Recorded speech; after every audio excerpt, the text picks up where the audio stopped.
আসসালামু আলাইকুম সবাইকে। ম্যাথ সেকেন্ড পেপারের থার্ড চ্যাপ্টার অর্থাৎ জটিল সংখ্যার একাডেমিক লেকচারে সবাইকে স্বাগতম। আজকে আমরা মূলত এই চ্যাপ্টারটা শুরু করতেছি, অর্থাৎ এটাই হচ্ছে জটিল সংখ্যার প্রথম লেকচার।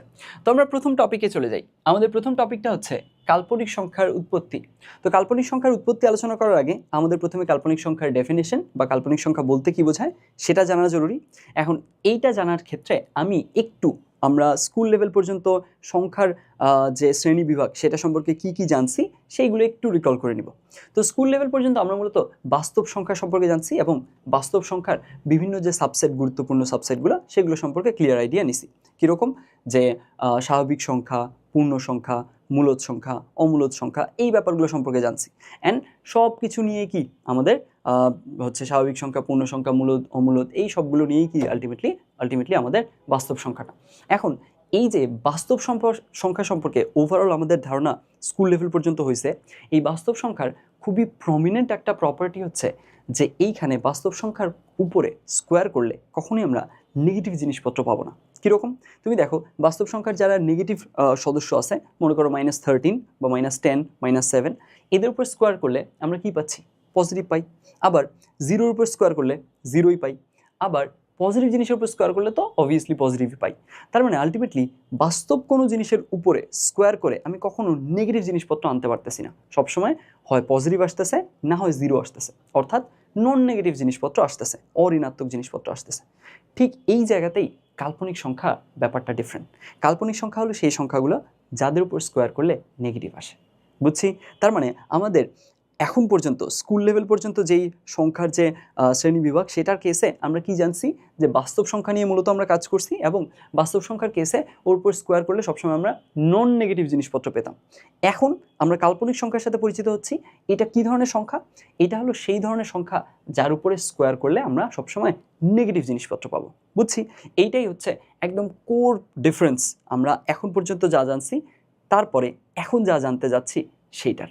এখন দেখো, এখন কাল্পনিক সংখ্যার মোটামুটি আমরা ডেফিনেশনটা জেনে গেলাম। এখন একটু আমরা দেখি যে আসলে আমরা যে বাস্তব সংখ্যা নিয়ে কাজ করছি স্কুল লেভেল পর্যন্ত, তখন আসলে সমীকরণ সমাধানের কেসে আমাদের যখন একটু ডিফারেন্ট টাইপ অফ সিনারিও আসতো, যখন কোনো কিছুর স্কোয়ার সবসময় নন নেগেটিভ আসার কথা, নন নেগেটিভ না এসে নেগেটিভ জিনিসপত্র আসতো, তখন আমরা কিভাবে ডিল করতাম সেটা একটু দেখি। এই মনে করো আমাকে এইখানে কোনো একটা ইকুয়েশন সলভ করতে বললো, মানে অজানা জিনিসের মানটা বের করতে হবে। এইখানে ধরে নিলাম অজানা জিনিসটা এক্স দেওয়া আছে, তারপরে বলা হলো এক্স স্কোয়ার প্লাস মনে করো 3 ইজ ইকুয়াল টু 1। মনে করো এই জিনিসটা বলা আছে, x square plus 3 is equal two 1। এইখান থেকে আমরা যদি 3টাকে ডানে পার করি তাহলে আসে x square is equal two 1 - 3, 1 - 3 মানে -2। তার মানে এখন আমরা দেখতেছি এক্স স্কোয়ার মান আসছে -1, এখন -2, সরি, এক্স স্কোয়ার মান আসছে -2। এখন এইখান থেকে তারপরে আমরা কি কনক্লুশন দিতাম? কনক্লুশনে আমরা বলতাম যে আচ্ছা, এই সমীকরণটার কোনো সমাধান নেই। কেন? কারণ বাস্তব কোনো কিছুর বর্গ আসলে ঋণাত্মক হতে পারে না। তার মানে আমরা আলটিমেটলি এই যে সমীকরণগুলো সমাধান করতাম এগুলো আসলে রিয়েল ডোমেইনে সলভ করতাম। রিয়েল ডোমেইনে সলভ করতাম মানে আমরা ধরেই নিতাম যে এইখানে এই যেই চলকটা আছে এই চলকটার মান শুধুমাত্র বাস্তব সংখ্যা হতে পারবে, বাস্তবের বাইরে অন্য কোনো কিছু হতে পারবে না। দ্যাটস ওয়াই আমরা কিন্তু কি বলে দিতাম যে আচ্ছা, এইটার কোনো সমাধান নেই। কিন্তু এখন যখন আমরা পরিচিত হচ্ছি কাল্পনিক সংখ্যার সাথে, তখন আমরা প্রথমেই শুরুতেই কি দেখে নিলাম ডেফিনেশনটা, যে আচ্ছা ওর স্কোয়ারটা আসলে কি হতে পারে? নেগেটিভও হতে পারে। যেহেতু নেগেটিভও হতে পারে, তার মানে আমাদের আসলে এই ধরনের কেসগুলোতে আমরা যে আগে বলতাম যে এইটার কোনো সমাধান নেই বলতাম, মূলত বাস্তব ডোমেইনে কাজ করতেছি। আমাদের সব কাজ টোটালি বাস্তব ডোমেইনে বাউন্ড, বাস্তব ডোমেইনে আবদ্ধ। এই সেন্সে এই জিনিসটা বলতাম যে এইটার কোনো সমাধান নেই। কিন্তু এখন কিন্তু আমরা এই ধরনের জিনিসপত্রের সমাধান পাবো। বুঝছি? আলটিমেটলি জিনিসটা বোঝা গেছে? তো আমরা মূলত এইভাবে জিনিসটাকে চিন্তা করতে পারি যে আমরা বাস্তব সংখ্যা সম্পর্কে আইডিয়া নিছি, বাস্তব সংখ্যার বিভিন্ন শ্রেণী বিভাগ আগে জানতাম, তারপরে বাস্তব সংখ্যা জানলাম। বাস্তব সংখ্যার পরে এইবার কাল্পনিক সংখ্যা, জটিল সংখ্যা, এগুলো সম্পর্কে যখন জানবো আমাদের আইডিয়াটার একটা এলিভেশন পাবো আমরা। বুঝছি? কনসেপচুয়ালি আমরা এলিভেটেড হব। এখন এই যে কাল্পনিক সংখ্যার ডেফিনেশন এবং এইটা আসলে আমাদেরকে কোন কোন কাজে হেল্প করতে পারে সেটা সম্পর্কে মিনিমাম সামান্য একটু আইডিয়া নিছি। যেমন ওর ডেফিনেশন তো দেখার পরে আমরা আলটিমেটলি দেখলাম যে এই ধরনের কেসে, এই ধরনের সিনারিওগুলোতে আমরা আসলে আগে বলতাম আমরা এগুলোর সমাধান জানি না, এখন সেগুলোর সমাধান আমরা ডিফাইন করতে পারবো। তো এই যে এইটার প্রয়োগ মোটামুটি দেখলাম যে কোথায় প্রয়োগ পেতে পারি, কোথায় হেল্প পেতে পারি, কাল্পনিক সংখ্যা থেকে ডেফিনেশন জানলাম। এইবার আমরা জানবো যে আসলে কাল্পনিক সংখ্যার উৎপত্তিটা হলো কিভাবে। এখন কাল্পনিক সংখ্যার উৎপত্তি সম্পর্কে কথা বলতে গেলে আমাদের আসলে একদম 1400-1500 সালের দিকে ব্যাক যেতে হবে। তখন আসলে ম্যাথমেটিক্স এখনকার মতো এত চমৎকার শেপে ছিল না। কীরকম? এই যেমন ধরো এইখানে আমি তোমাকে বলছি যে আচ্ছা দেখো x² + 3 = 1, এই সমীকরণটা আমাকে সলভ করে দাও মানে x এর মানটা আমাকে বের করে দাও। তখনকার ব্যাপারগুলো আসলে এইভাবে কখনোই প্রকাশিত হতো না। প্রবলেমগুলোকে কখনোই আমরা অ্যালজেব্রাইক্যালি তখন এক্সপ্রেসড হতে দেখতাম না, বুঝছি? তখন আসলে প্রবলেম স্টেটমেন্টগুলো কখনোই এইভাবে অ্যালজেব্রাইক্যালি এক্সপ্রেসড ছিল না। তখন প্রবলেমগুলোকে কীভাবে দেওয়া হতো তাহলে? তখনকার প্রবলেমগুলো ডেসক্রিপটিভ হতো, অর্থাৎ ডেসক্রিপশন দেওয়া থাকতো, বর্ণনা দেওয়া থাকতো। অনেক সময় সেটা বর্ণনা হচ্ছে বস্তু দিয়ে দেওয়া হতো, অনেক সময় চিত্র দিয়ে দেওয়া হতো, অনেক সময় পোয়েম লিখে রাইম করে ছন্দ মিলিয়ে সেটাকে রিডেলের মতো, ধাঁধার মতো উপস্থাপন করা হতো। কীরকম? যেমন মনে করো এই যে এই প্রবলেমটার কেসে এইটা এইভাবে বলা হতে পারে যে আচ্ছা আমাদের কি হলো, আমাদের এখানে এক্স দৈর্ঘ্যের একটা বর্গ আছে। এই বর্গের যে ক্ষেত্রফল, তার ক্ষেত্রফলের সাথে যদি আমরা কি করি, তার ক্ষেত্রফলের সাথে যদি আমরা এইখানে যদি 3 দৈর্ঘ্যের এবং 1 প্রস্থের আরেকটা ক্ষেত্রের ক্ষেত্রফল, অর্থাৎ এর ক্ষেত্রফল কত, 3 × 1 3, সেটা যদি অ্যাড করি তাহলে আসলে ওভারঅল কি চলে আসে, আমাদের এখানে এক দৈর্ঘ্যের এক বাহুর দৈর্ঘ্য বিশিষ্ট একটা বর্গের ক্ষেত্রফল আসে। তাহলে এখানে আমাকে এই এক্স এর মানটা বের করতে হবে, অর্থাৎ এই যে এই বর্গের বাহুর দৈর্ঘ্য বের করতে হবে। দেখো বুঝো জিনিসটা সিম্পলি আমি বলি, এইখানে তারা সবসময় এই ব্যাপারগুলোকে কি বললাম, এই ব্যাপারগুলোকে একটা ভিজুয়াল ফর্ম দিয়ে ডেসক্রিপশনের মাধ্যমে এইভাবে চিন্তা করতো। প্রবলেম স্টেটমেন্টগুলোকে এইভাবেই চিন্তা করা হতো। তখন আসলে এই অ্যালজেব্রাইক যে এক্সপ্রেশন, এই ব্যাপারটা আসেইনি তখন, এটা আসে 1600 দিকে। তো এখন এই যে এই ব্যাপারগুলো আসেনি, তার মানে তারা আসলে প্রবলেমগুলোকে চিন্তা করতো কীভাবে, বা প্রবলেমগুলোকে আসলে বলা হতো কীভাবে, স্টেটমেন্ট দেওয়া হতো কীভাবে। তখন আসলে স্টেটমেন্টটা দেওয়া হতো টোটালি ভিজুয়াল ওয়েতে, জিওমেট্রিক ওয়েতে, বুঝছি? পিকচার দিয়ে হোক, বর্ণনা দিয়ে হোক, রাইম দিয়ে হোক, এভাবে। তো এখানে এইটাকে এইভাবে বলা যেতে পারে যে আচ্ছা ঠিক আছে, এখানে তাহলে কি দেখা গেল, এখানকার কেস দেখা গেল যে x², অর্থাৎ তারা x দৈর্ঘ্যের বা অজানা দৈর্ঘ্যের একটা বর্গের কথা চিন্তা করলো। তাহলে এই একটা বর্গ আছে যার বাহুর দৈর্ঘ্য অজানা, সেটা x। তাহলে এইখানে এর ক্ষেত্রফল কত হবে, x² হবে। তাহলে x² এর জায়গায় তারা এইটা চিন্তা করতো, সবসময় ভিজুয়ালি চিন্তা করতো, জিওমেট্রিক ওয়েতে চিন্তা করতো, বুঝছি? এইখানে তাহলে আলটিমেটলি এটা গেল। এরপরে 3-এর জায়গায় তারা এই ব্যাপারটাকে এইভাবে বলতো যে আচ্ছা এর সাথে কি যোগ করা হয়েছে, এর সাথে যোগ করা হয়েছে যে 3 দৈর্ঘ্যের এবং 1 প্রস্থের একটা আয়তক্ষেত্রের ক্ষেত্রফল। তাহলে দেখো 3 দৈর্ঘ্যের এবং 1 প্রস্থের একটা আয়তক্ষেত্রের ক্ষেত্রফল কত, 3 না? 3 × 1, দৈর্ঘ্য × প্রস্থ, তাহলে এর তো 3 গেল। এরপরে এইখানে এইটা যোগ করে কি ফলাফল পাওয়া গেল, এইটা যোগ করে ফলাফল পাওয়া গেল যে আচ্ছা এইখান থেকে আসলে এই হচ্ছে আমরা একটা বর্গ পেলাম, যেই বর্গটার বাহুর দৈর্ঘ্য হচ্ছে 1। তার মানে আলটিমেটলি বাহুর দৈর্ঘ্য যদি 1 হয়, এর ক্ষেত্রফলটা পাওয়া গেছে। এখানে 2টা ক্ষেত্রফল অ্যাড করে আমরা আরেকটা নতুন ক্ষেত্রফল পাইছি, সেই ক্ষেত্রফলটা কত, সেই ক্ষেত্রফলটা হচ্ছে 1।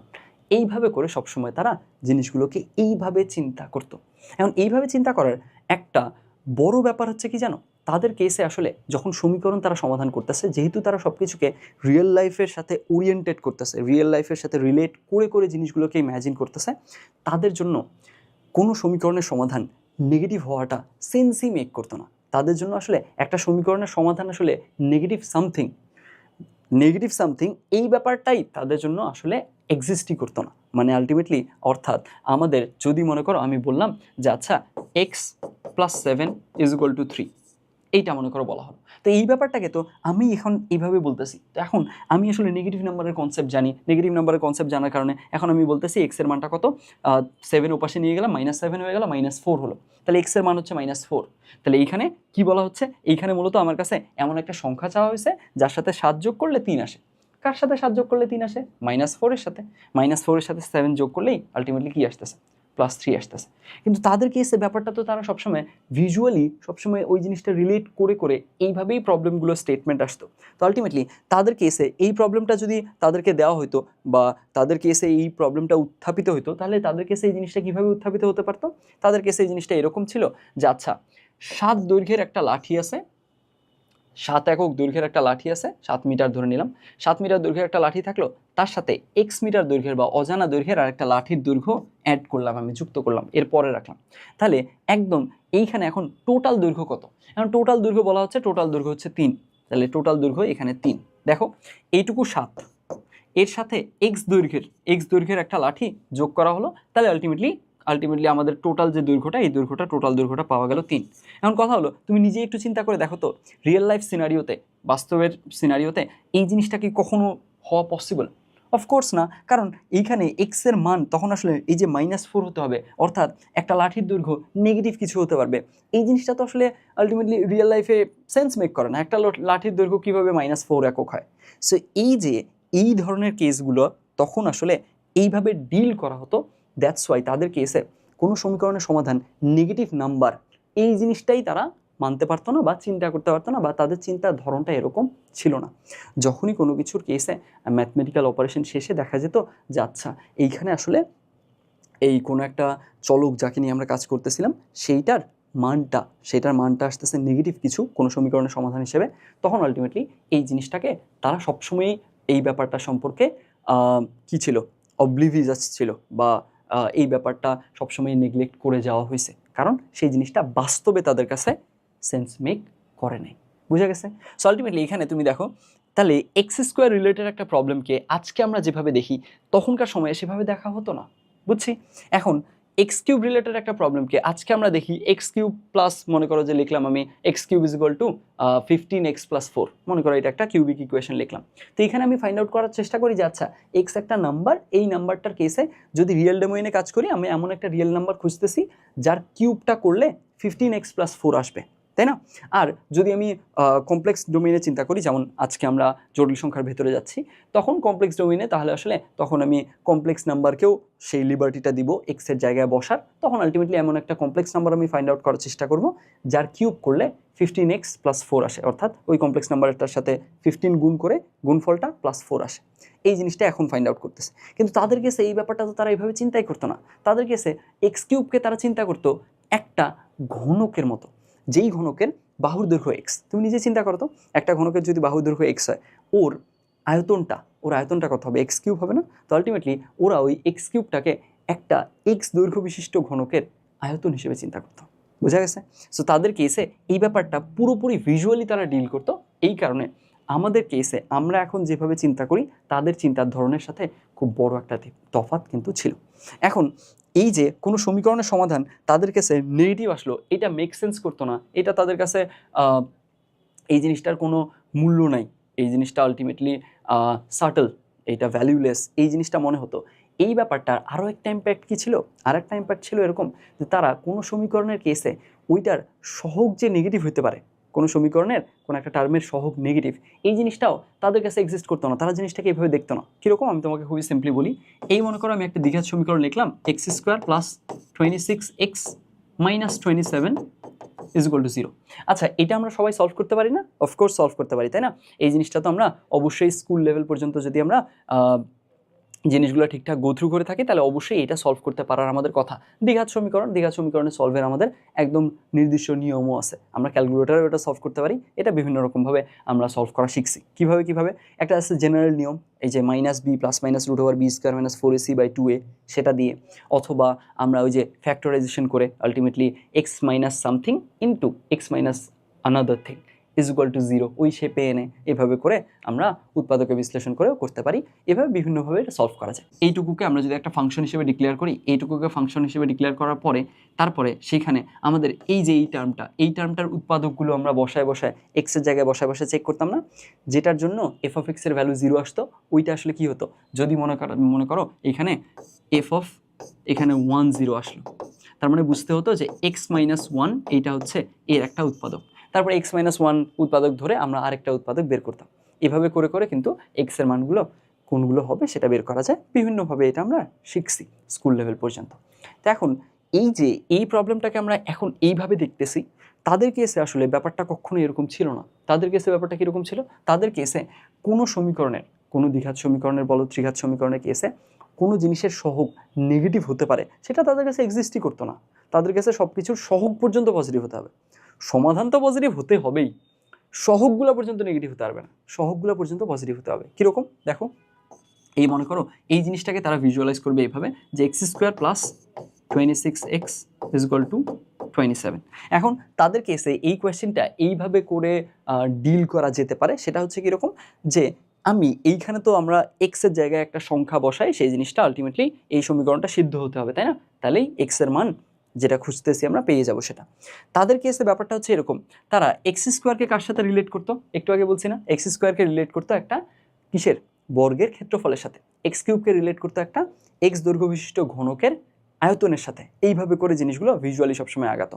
তো তাদের কেসে এই টাস্কটা যদি এখন তোমাকে দিই, তাহলে তোমার কাছে টাস্কটা কীরকম, তোমার কাছে টাস্কটা হচ্ছে ভাইয়া এইখানে এক্সের জায়গায় এমন কোন সংখ্যা আমাদের বসাতে পারি যেটা বসালে ওর স্কোয়ার প্লাস 26x এইটা 27-এর সমান হবে। তাহলে তোমার কাছে জাস্ট একটা সংখ্যা ফাইন্ড আউট করতেছে, তার কাছে সেটা সংখ্যা না, তার কাছে সেটা একটা লেন্থ।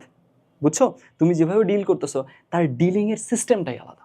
তো তাদের কাছে এই কোয়েশ্চেনটা হচ্ছে অনেকটা এরকম যে আচ্ছা, তারা এক্স দৈর্ঘ্যের একটা বর্গের ক্ষেত্রফল আছে এখানে, এক্স দৈর্ঘ্যের বাহু বিশিষ্ট একটা বর্গের ক্ষেত্রফল এখানে আছে। এই ক্ষেত্রফলের সাথে কি যোগ হলো, এই ক্ষেত্রফলের সাথে আসলে এক্স একটা আয়ত আসছে, যেই আয়তর একটা বাহু হচ্ছে এক্স আরেকটা বাহু হচ্ছে 26 এরকম, এর ক্ষেত্রফল আসছে থাকলো। এর ক্ষেত্রফল, এই দুইটা ক্ষেত্রফল অ্যাড হয়ে আলটিমেটলি কি আসে আমাদের 27 একক ক্ষেত্রফল বিশিষ্ট আরেকটা তোমার হচ্ছে আয়ত হোক বর্গ হোক কোনো কিছু আসছে। তাহলে আলটিমেটলি তারা এটা ক্ষেত্রফল দিয়ে চিন্তা করতো।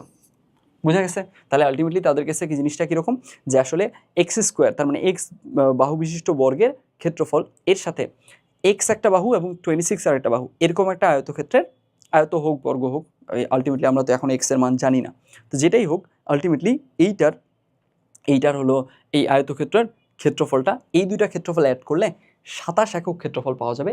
জিনিসটা এইভাবে ডিল করা হতো। এখন এইটা তো গেল, তার মানে প্রবলেম স্টেটমেন্টগুলো তাদের কাছে ডিফারেন্ট ছিল। আই হোপ এই জিনিসটা ক্লিয়ার করা গেছে। এখন আমরা দেখি যে তারা আসলে সলিউশনগুলো কীভাবে চিন্তা করতো, একটু সেই ব্যাপারটা আমরা একটু খেয়াল করি। আমরা একটু সেটাতে যাই, এটাতে যেতে গেলে আমাদের কি করতে হবে, আমাদের সব কিছু মুছে ফেলতে হবে। তাদের কেসে সলিউশনের যে চিন্তাটা সেটাও খুব ইন্টারেস্টিং ছিল। সেই ইন্টারেস্টিং ব্যাপারটা কীরকম, সেই ইন্টারেস্টিং ব্যাপারটা ছিল এরকম যে এই যে x square plus 26x is equal two 27, এটা যদি আমরা এখন সলভ করলে আমরা কি পাবো, এই মনে করো এটা সলভ করলাম, এটা আই হোপ সবাই আমরা সলভ করতে পারি। এটা সলভ করলে আমরা পাবো হচ্ছে -27 আর 1, এইটাই হচ্ছে এটার সলিউশন।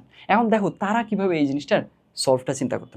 তাদের কাছে এক্স স্কোয়ার মানেই হচ্ছে এক্স দৈর্ঘ্যের বাহু বিশিষ্ট একটা বর্গের ক্ষেত্রফল, তাই না? তাহলে আমরা এই জিনিসটা একটু চিন্তা করি। এই মনে করো এই হচ্ছে আমাদের একটা বর্গ যার বাহুর দৈর্ঘ্য কত, বাহুর দৈর্ঘ্য হচ্ছে এক্স থাকলো। এরপরে এই যে 26x, এই 26xটা তার মানে কি হলো, এইটা আসলে কি হচ্ছে, এইটা হলো এক্স একটা বাহুর দৈর্ঘ্য এবং অপর বাহুর দৈর্ঘ্য হচ্ছে কি 26, এরকম একটা আয়ত। তাহলে সেরকম একটা জিনিস চিন্তা করি আমরা। এই মনে করো এইটা চিন্তা করতেছি যে এই রকম হলো ব্যাপারটা, যে এর এক বাহুর দৈর্ঘ্য হলো এক্স আর একটা হচ্ছে 26 থাকলো। তাহলে এইটার ক্ষেত্রফল এরকম। এরপরে এইটাকে তারা আসলে দুই ভাগে ভাগ করতো, সমান দুই ভাগে। তো সমান দুই ভাগে যদি তারা ভাগ করে তাহলে আলটিমেটলি ধরে নিলাম এখানে সমান দুই ভাগে ভাগ করলো। সমান দুই ভাগে ভাগ করলে এখানে থাকতেছে 13, এখানে থাকে 13। তাহলে কি হলো, এই ক্ষেত্রফলটা দুইটা ভাগে বিভক্ত হলো, এক পাশে 13x থাকলো আরেক পাশে 13x থাকলো, তাই না? এরপরে এই একটা 13xকে এইখানে প্লেস করতো আর একটা 13xকে এখানে প্লেস করতো। একটু জিনিসটা দেখাই ভিজুয়ালি, তাহলে দেখবা জিনিসটা বুঝতেছো। এই মনে করো একটা 13xকে এইখানে প্লেস করছে এইখানে, তাহলে এইটা যেহেতু এই বর্গের বাহুর দৈর্ঘ্য যদি এক্স, তার মানে এটাও এক্স, সরি আলটিমেটলি ওটাও তাহলে এক্স। রেসপন্স করতেছে অনেক স্লো। আচ্ছা দাঁড়াও, আমরা এখানে যেটা বলতেছিলাম, এর আসলে এক বাহুর দৈর্ঘ্য যদি এক্স হয় আর যেহেতু এটা বর্গ, তাহলে এটা এক্স হলে এটাও এক্স, এইটা এক্স। তারপরে আমি কি বলছি, এই যে 26x এটাকে তারা এই বরাবর দুই ভাগে ভাগ করছে, তার মানে এখানে 13x আর এখানে 13x এরকম হয়ে গেছে, তাই না? তো এখন একটা ভাগকে এখানে প্লেস করা হয়েছে, তাহলে একটা ভাগকে যদি এখানে প্লেস করা হয় তাহলে এটা হবে কত, 13 চলে গেল। আরেকটা ভাগকে এখান থেকে নিয়ে এই বরাবর প্লেস করা হয়েছে, তাহলে জিনিসটা দেখতে কীরকম হবে? জিনিসটা দেখতে অনেকটা এরকম হবে যে আমরা যদি এই ব্যাপারটাকেই কপি করি, কপি করে আনে এইখানে রাখলাম, জাস্ট এবার ঘুরাই দেব, এই মনে করো ঘুরাই দিলাম, এই ঘুরাই দিছি, হ্যাঁ টোটালি যদি ঘুরাই দেই, এইখানে যদি প্লেস করি, এই মনে করো এখানে প্লেস করলাম, এরকম থাকলো জিনিসটা। এই যে তাহলে এক পাশ হচ্ছে এক্স হয়ে গেছে, আরেক পাশ কত? এটা কত? এটা হচ্ছে 13। এরকমভাবে থাকার পরে তারপরে আলটিমেটলি তারা এক্সট্রা একটা এরিয়া অ্যাড করবে, কেন? যাতে করে ওভারঅল নতুন একটা বর্গ তৈরি হয়। কেন একটা নতুন বর্গ তৈরি করবে? খেয়াল করো, এইখানে আমরা যদি এই বরাবর দৈর্ঘ্যটা চিন্তা করি, এটুকু এক্স, এটুকু 13, তার মানে এই পুরোটা হচ্ছে 13 প্লাস এক্স। ঠিক একইভাবে এইটাও কত? এই পাশের দৈর্ঘ্যটা, এই পাশের দৈর্ঘ্যটা এটুকু এক্স, এটা 13, তার মানে এই পাশের দৈর্ঘ্যটা হচ্ছে এক্স প্লাস 13। এখন তারা দেখতেছে যে আচ্ছা, তাহলে আলটিমেটলি আমি যদি এই জায়গাটা জাস্ট পূরণ করি, তাহলে আসলে আমার এক্স প্লাস 13 এই দৈর্ঘ্য বিশিষ্ট একটা বর্গ পূর্ণ হবে। তাদের জন্য তো জিনিসটা এরকমই দরকার। তারা তো আসলে জিনিসটা জাস্ট জিওমেট্রিক্যালি, ভিজুয়ালি এরকম জ্যামিতিক বিভিন্ন আকারের মাধ্যমেই তো সলভ করতে চাচ্ছে। তো তখন তারা কি করলো? তখন তারা এই পার্টটুকু এখন ফুলফিল করবে। কারণ এই পার্টটুকু যদি ফুলফিল করে, এইটুকুর এরিয়া কত হবে বলো তো? একটু চিন্তা করে বলো, একটু চিন্তা করে বলো, এই পাশের এরিয়া কত হতে হবে? এইটুকুর এরিয়া হতে হবে কত বলো? এই যে এই বাহুটা হচ্ছে 13, এই বাহুটা 13, তাহলে আলটিমেটলি অবশ্যই 13 × 13 হতে হবে। এই যে নতুন যে আমি অ্যাড করলাম, যাকে নতুন অ্যাড করলাম, এটাকে আমরা যদি ডিফারেন্ট কালারে দেখি, এই নতুন যাকে অ্যাড করছি এর এরিয়া হতে হবে 13 × 13 অর্থাৎ 169 বর্গ একক, তাই না? এখন এই যে 169 তারা কি করছে? এক্সট্রা নিজেরা অ্যাড করছে, তো এটা দুই পাশে তারা অ্যাড করে দিল। ধরে নাও আগে কি ছিল? আগে ছিল x square plus 26x is equal two 27। এখন দুই পাশে কি যোগ হলো? 169 যোগ হলো। 169 কেন? কারণ এই যে এটা এক্সট্রা অ্যাড করা হয়েছে, তো এটা উভয় পাশে এক্সট্রা অ্যাড করে ব্যালেন্স করা হচ্ছে। এখন দুই পাশে যদি এটা এক্সট্রা অ্যাড করে ব্যালেন্স করা হয়, তাহলে আলটিমেটলি আমরা কি দেখব?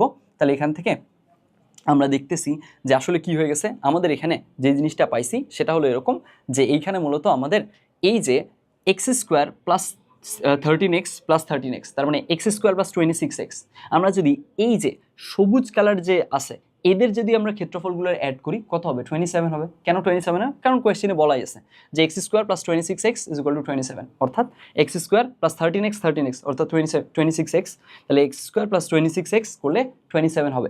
তাহলে এই যে সবুজ অংশগুলোর টোটাল ক্ষেত্রফল হচ্ছে 27, আর নতুন করে আমরা অ্যাড করছি কত? 169। তাহলে ওভারঅল পুরো জিনিসটার ক্ষেত্রফল কত? পুরো জিনিসটার ক্ষেত্রফল হচ্ছে 27 প্লাস 169, এটা, তাই না? কত আসে দেখো তো? এটা আসলে কত আসতেছে? 16 6 হাতে 1, 7 7 2 9, 196 থাকলো। এখন এইটা আসলে কার সমান? এইটা আসলে x প্লাস 13 দৈর্ঘ্যের একটা বর্গের ক্ষেত্রফলের সমান। এখন x প্লাস 13 দৈর্ঘ্যের একটা বর্গের ক্ষেত্রফলের সমান না? দেখো এই যে এইটুকু 13, এটা x, তার মানে এই পুরো দৈর্ঘ্য x প্লাস 13, এর পুরো দৈর্ঘ্য x প্লাস 13, তাহলে x প্লাস 13 দৈর্ঘ্যের একটা বর্গের ক্ষেত্রফলের সমান। তাহলে x প্লাস 13 দৈর্ঘ্যের একটা বর্গের ক্ষেত্রফল কত হবে? x plus 13 square. আমরা তো জানি যে বর্গের ক্ষেত্রফলের ফর্মুলা হচ্ছে বাহুর দৈর্ঘ্যের উপরে স্কোয়ার, তাই না? তো এখন আলটিমেটলি x প্লাস 13 এর উপরে স্কোয়ার যদি আমরা চিন্তা করি, তখন আর আলটিমেটলি এই দুইটা যদি তুলনা করা যায়, তাহলে বোঝাই যাচ্ছে যে আলটিমেটলি x প্লাস 13 করলে কি আসে? x প্লাস 13 করলে এখান থেকে 196 এর রুট করলে আমাদের 14 পাবো, অর্থাৎ এখান থেকে x এর মান আসতেছে 1।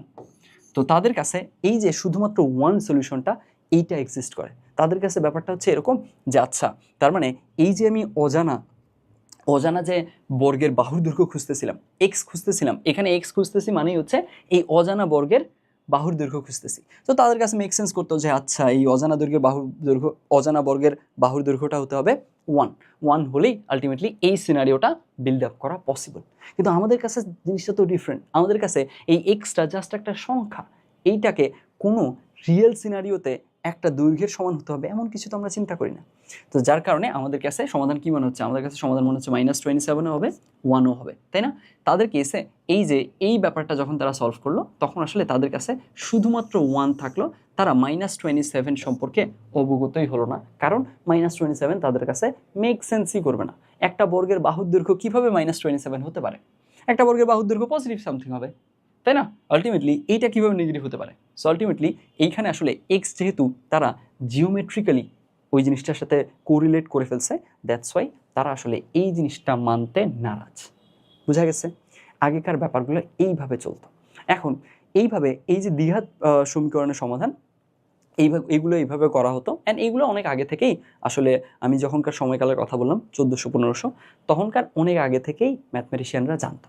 কিন্তু ঝামেলা হচ্ছে এই যে ত্রিঘাত সমীকরণ, দ্বিঘাত সমীকরণের কথা না হয় গেল, ত্রিঘাত সমীকরণের সাধারণ সমাধান, অর্থাৎ যে কোনো ত্রিঘাত সমীকরণ দিলেই ওইটাকে আমি একটা ফরমেশন বানায় রাখছি যে আচ্ছা এইটার সহগ ওটার সহগ এই জায়গায় বসায়, এই ফর্মুলায় বসায় আমি সমাধান করে ফেলতে পারবো। যেমন দ্বিঘাতের কেসে আছে না, -b + -√b² - 4ac/2a, এইটার কেসে আমরা জাস্ট যে কোনো দ্বিঘাত সমীকরণের কেসে সহগগুলো ঠিকঠাক বসালেই যে কোনো দ্বিঘাত সমীকরণের একদম সমাধান পেয়ে যাব, অর্থাৎ এটা হচ্ছে সাধারণ সমাধানের সূত্র।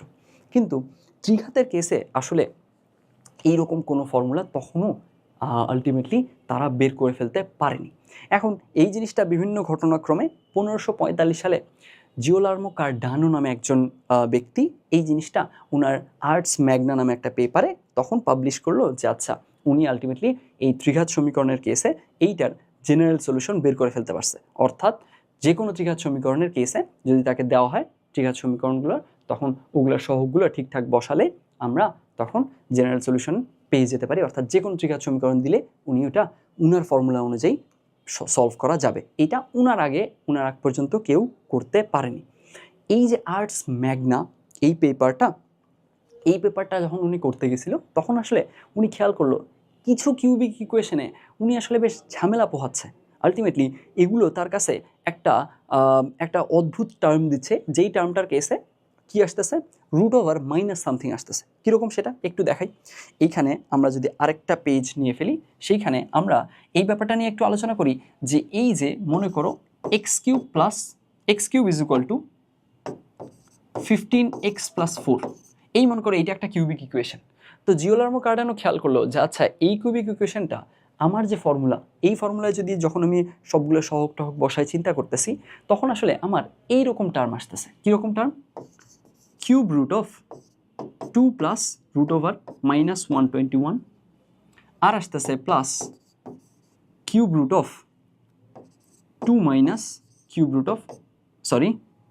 তো না, শুধু রুট, এখানে √/-121। আলটিমেটলি তার কাছে ব্যাপারটা এইরকমভাবে ধরা দিচ্ছে। এখন উনি খেয়াল করলো যে আচ্ছা এইখানে তো আসলে এই যে -121 এইটা আছে রুটের ভিতরে মাইনাস, তারা একটা সমীকরণের সমাধান হিসেবে মাইনাস নিতে পারে না, একটা সমীকরণের সহগ পর্যন্ত মাইনাস হিসেবে অ্যাকসেপ্ট করতে পারে না। তোমার মনে হয় এই জিনিসটা তাদের কাছে মেক সেন্স করবে? অফকোর্স না। এই জিনিসটা তাদের কাছে মোটেও মেক সেন্স করে না যে আচ্ছা কোনো নেগেটিভ জিনিসের আমি রুট করতেছি। নেগেটিভ জিনিসের আবার রুট কেমনে হয়? তারা রুটকে চিন্তা করে কিভাবে?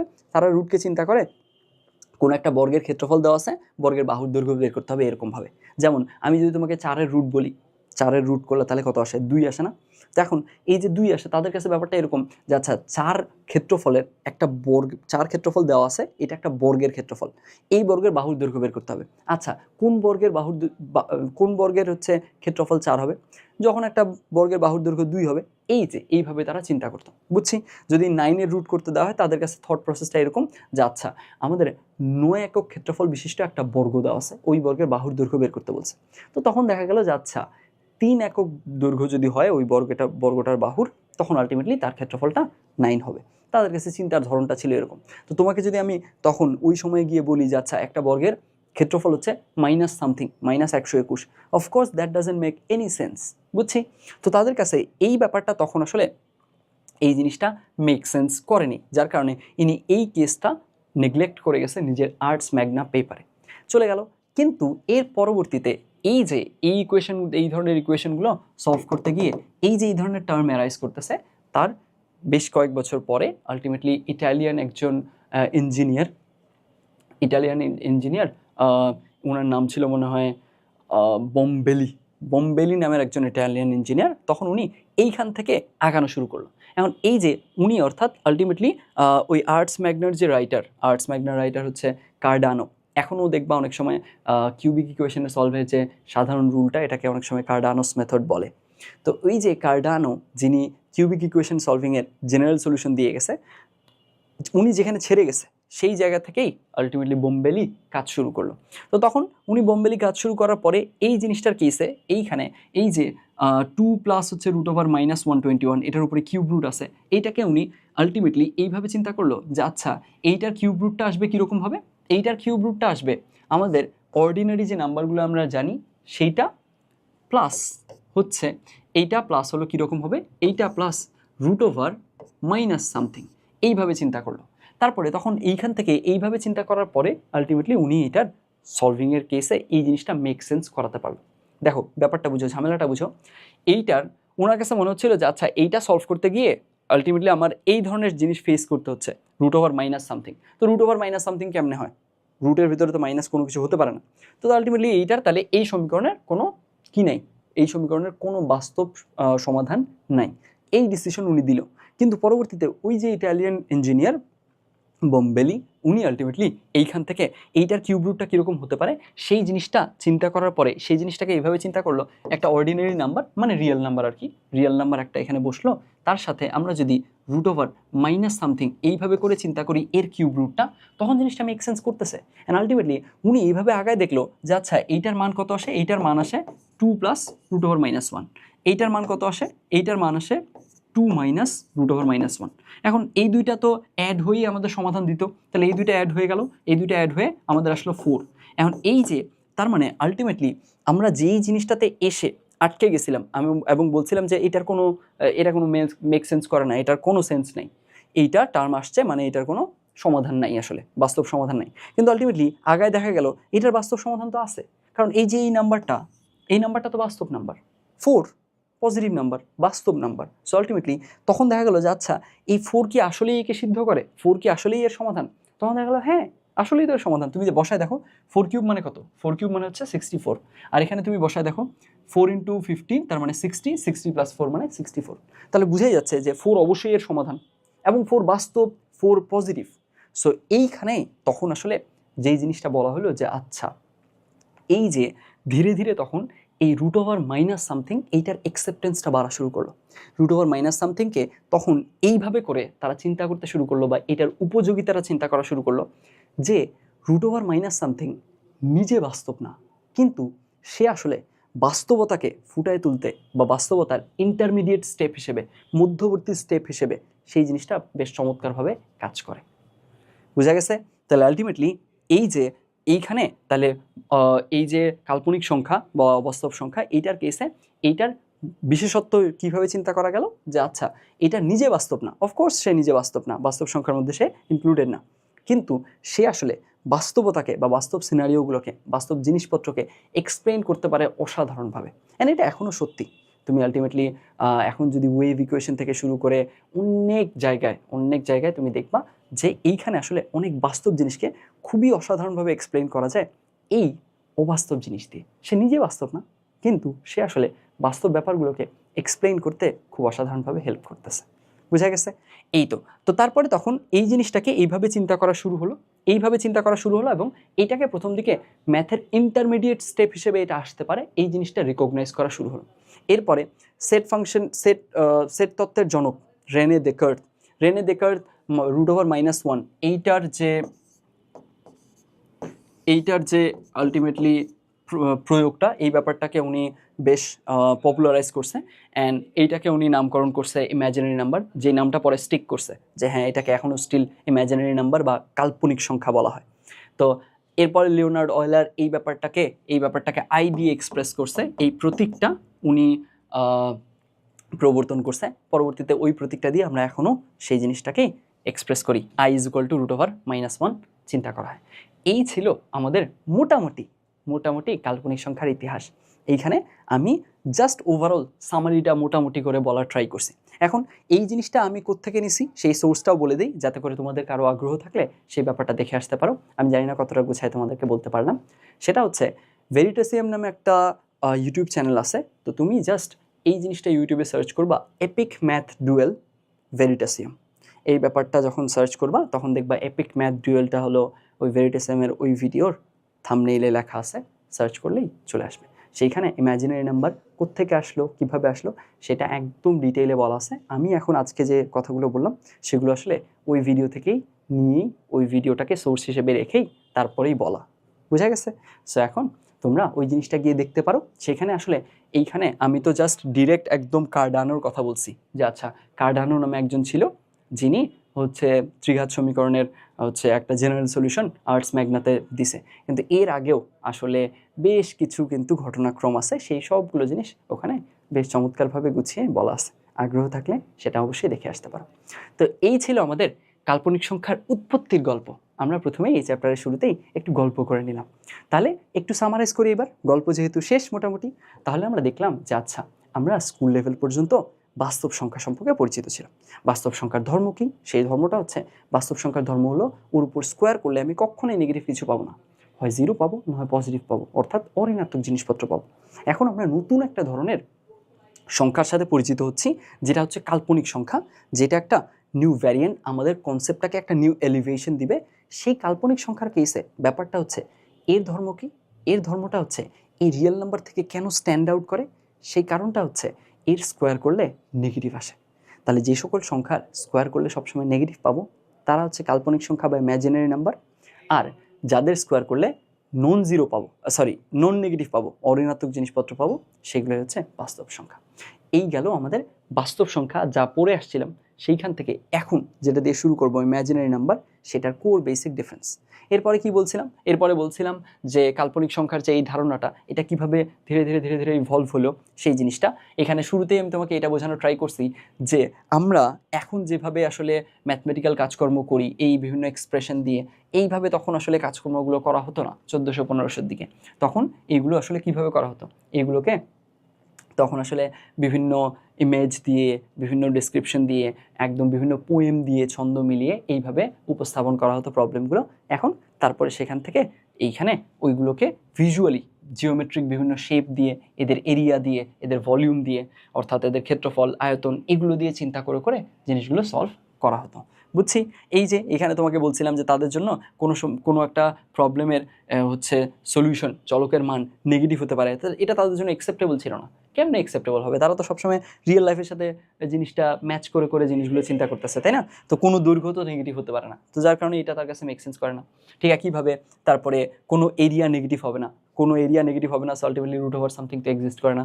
ইভেন তাদের কাছে কোনো সমীকরণের যে সহগ, একটা সহগ, সেই সহগটা নেগেটিভ হবে এইটাও তারা চিন্তা করতে পারে না। তারা সবসময় জিনিসগুলোকে পজিটিভ করে নিয়ে চিন্তা করে। X square plus 26 minus 27 is equal two 0, এইটাকে তারা চিন্তা করবে মাইনাস 27কে ডানে পার করবে, তখন সহগটা ডানে গিয়ে পজিটিভ হবে, তখন তারপরে জিনিসটা চিন্তা করবে। ব্যাপারটা এরকম ছিল। এখন এরপর থেকে তখন ওইটা এরকম একটা প্রবলেম তারা কিভাবে হ্যান্ডেল করতো সেই জিনিসটা দেখাইছি।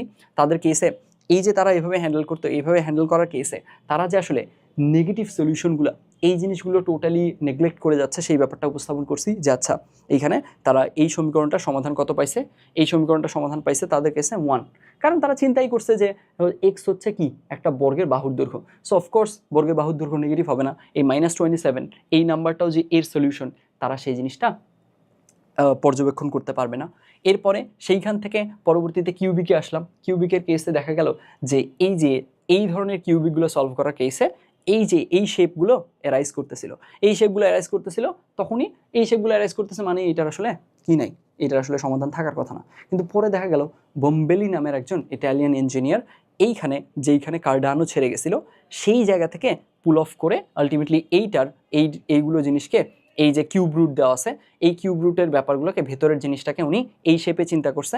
এই শেপে চিন্তা করার পরেই তখন এইখান থেকে দেখা গেল যে না, আমাদের বাস্তব সিনারিওগুলোকে এক্সপ্লেইন করতে হলে ইন্টারমিডিয়েট স্টেপ হিসেবে অবাস্তব জিনিস, কাল্পনিক জিনিস খুবই চমৎকারভাবে হেল্প করতেছে।